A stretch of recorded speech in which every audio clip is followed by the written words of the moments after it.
9 de la mañana, 20 minutos. Nos metemos en otros temas de actualidad porque se realizó un conversatorio internacional sobre salud mental en las mujeres y el uso de psicofármacos. Además, se presentó también la guía para la construcción de protocolos de prevención y actuación ante situaciones de acoso sexual y acoso sexual laboral. Para hablar de todos estos temas, recibimos a la directora del Instituto de las Mujeres, a Mónica Botero. Mónica, bienvenida. Hola, buen día, ¿cómo están? Bueno, ¿cuáles son las primeras conclusiones en cuanto a este estudio sobre salud mental y el uso de psicofármaco en mujeres?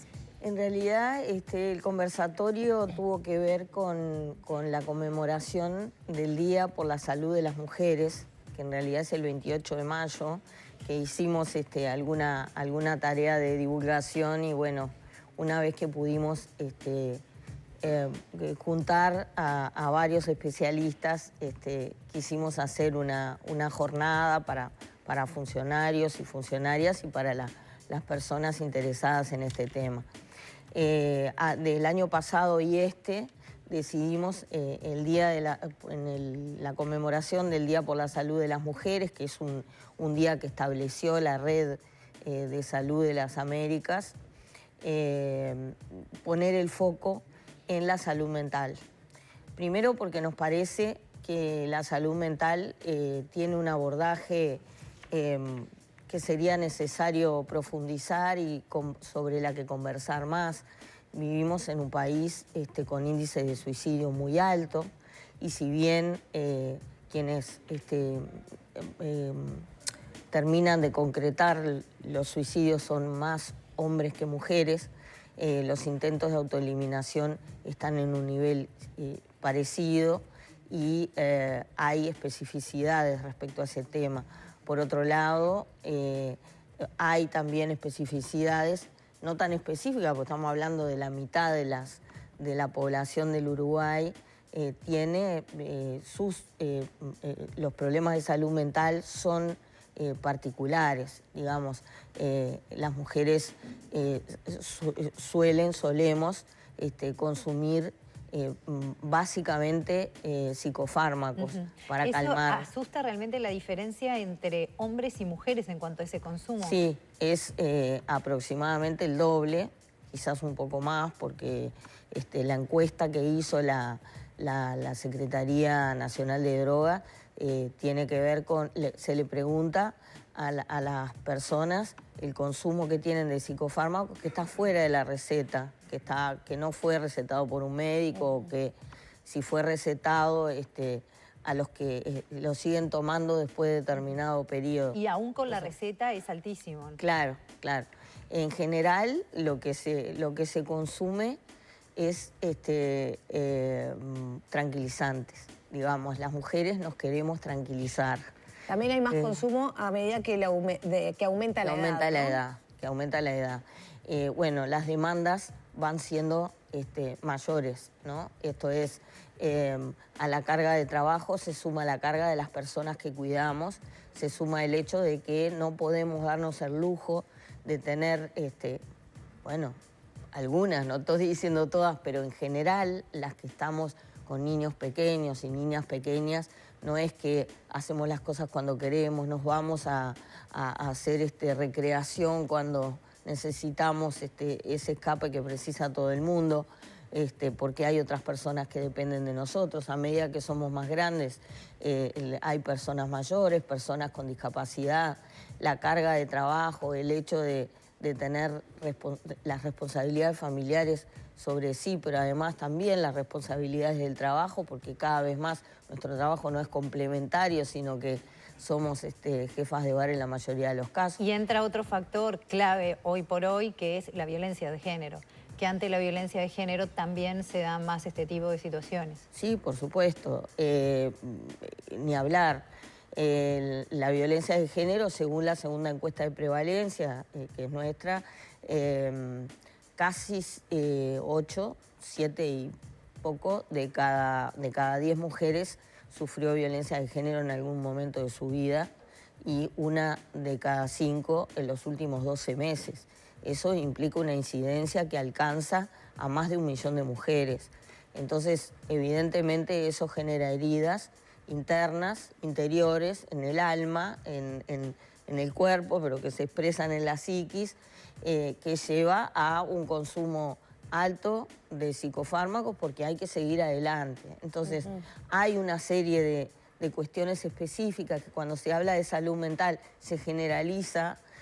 Nos dicen, bueno, pero ¿por qué siempre la especificidad de las mujeres? Porque tenemos una experiencia distinta de vida, porque tenemos unas circunstancias distintas y porque cuando se piensan las políticas públicas, muchas veces se piensa en una generalidad que termina siendo... la generalidad de los hombres, ¿no? Claro, una generalidad masculina, claro. Porque son quienes han solido estudiar estos temas y sobre quienes se han hecho la mayoría de los estudios.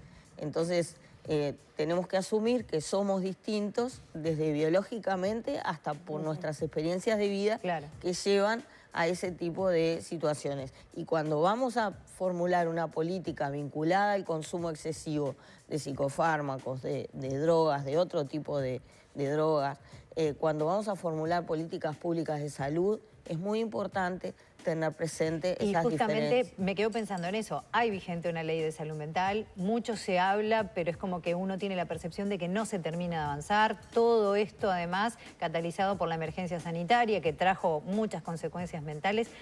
¿Qué falta para lograr esa atención específica que necesita lo específico de la situación?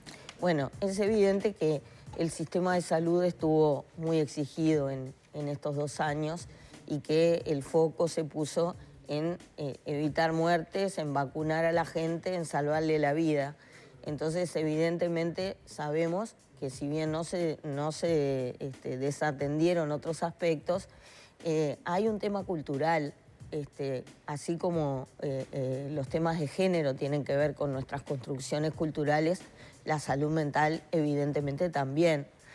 Yo no puedo evitar mis 15 años de periodista de salud, donde investigué sobre muchos temas vinculados a la salud mental y realmente creo que la Biblia en esto y en cómo nos construimos internamente los uruguayos ha sido Medicina y Sociedad en el Uruguay del 900 del maestro Barrán, donde ahí se explica cuál es el lugar que ha tenido la salud mental y particularmente vinculado a las mujeres en el Uruguay. Ahí está, eso te quería preguntar, específicamente para las mujeres, ¿le ha dado la espalda a todo el desarrollo de la salud mental en nuestro país? Bueno, yo no diría tanto, pero sí puedo pensar que la salud mental ha sido, por ejemplo, una forma de consolidar determinadas ideas sobre cuál debe ser el rol de las mujeres y qué es lo que está bien.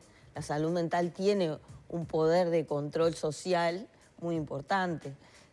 Lo que decía Barrán, en un país laico, muchas veces es la medicina la que ordena los valores sociales y morales.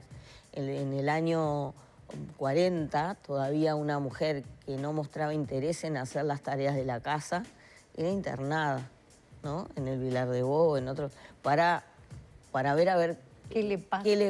Sí, que no podía cumplir con para ordenarla un poco, porque evidentemente no estaba... Bueno, y todo lo vinculado a la sexualidad, que también de las mujeres y de los varones, se ordenaba, se disciplinaba a través de la salud mental. Mónica, entonces hay mucho de ideológico en esto, y me parece que lo más importante que hay de ideológico es el hablar del propio tema de la salud mental. El suicidio en este país sigue siendo tabú y la gente se sigue matando. Es un y hasta mito a veces que no se puede sigue hablar de ir a pedir ayuda psicológica, psiquiátrica, es algo que todavía cuesta decir, que cuesta pedir. Vas al gastroenterólogo y está todo bien, pero vas al psiquiatra no es lo mismo. Y ayer decía el doctor Porciúncula, director de salud mental, de salud pública, un gran psiquiatra reconocido, una de las cosas que decía es que una investigación sobre los 10 medicamentos más consumidos en Uruguay, el primero es el omeprazol, ¿no? Entonces él dice, sí, no es un psicofármaco, pero es el medicamento que uno toma cuando tiene estrés, porque eso incide en el aparato digestivo y entonces como consecuencia del estrés. Entonces es un psicofármaco, no en el sentido químico del término, pero sí para qué uno lo está tomando. Entonces, me parece importante que hablemos, que desmitifiquemos el tema de salud mental, que las mujeres no suframos en silencio, que pidamos ayuda, que una mujer con una salud mental fuerte, o por lo menos bien manejada y correctamente apoyada, va a derramar en las personas que están a su cargo, a su cuidado, a su alrededor, y me parece que garantiza un acceso igualitario a la salud también. Con esta visión, con esta información, ¿qué pasos concretos se piensan dar para facilitar justamente que se pueda dar eso, ¿no? Bueno, la tarea del Instituto de las Mujeres es hacer visible esto, hacer lo que estamos haciendo, que es conversar con la ciudadanía, explicando estos temas, y una tarea que es fundamental para nosotros, que es la de incidir en los organismos que proyectan la política pública en sus funciones específicas. En este caso, estamos trabajando muy cercanamente con Salud Mental del Ministerio de Salud Pública para generar una serie de acciones, y también estamos viendo con ellos de estimular a que las cápitas, que es lo que Salud Pública le paga a los prestadores, pueda haber cápitas para reforzar los comités de salud mental de los prestadores. Por otro lado, con la Secretaría de Drogas tenemos un convenio y tenemos un trabajo continuo para trabajar en este tema. Sobre todo para preparar funcionarios y funcionarias públicas que trabajan en estos temas para que entiendan estos abordajes diferentes, ¿no? En la forma en que te reciben, en la forma en que manejan tu problemática, por ejemplo, en un centro de tratamiento de drogas, pero también en los hospitales, pero también en los centros de salud mental, pero también en los centros de prestación de salud. Es un trabajo de incidencia, no vamos a cambiar una cultura, acá hay mucho peso cultural en el tema, pero por lo menos estamos tratando de incidir, que es nuestra tarea. Mónica, ya tenemos que cerrar, nos quedamos sin tiempo para hablar del protocolo para prevención y abordaje de casos de acoso sexual laboral. ¿Dónde se puede acceder a esa información? Me parece muy importante, y también me parece que está muy interesante cómo se presentó la información, ese iceberg. Para mí estuvo buenísimo verlo, y cómo, por ejemplo, se vincula el micromachismo con otras situaciones que pueden verse más exponencialmente de violencia. Nosotros lo que presentamos estos días fue una guía para el sistema cooperativo, porque se supone que aproximadamente una de cada 3 personas en Uruguay está vinculada de alguna forma a alguna cooperativa.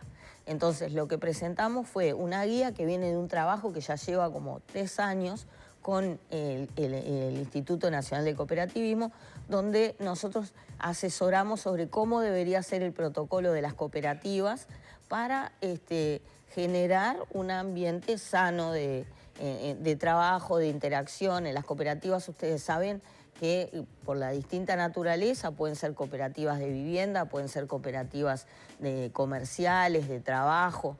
Hay una interacción humana de distintos tipos, tanto de trabajo, de convivencia más política, porque en las cooperativas se hace mucha política, porque evidentemente tienen que organizarse en autoridades, ahí hay poco acceso de las mujeres.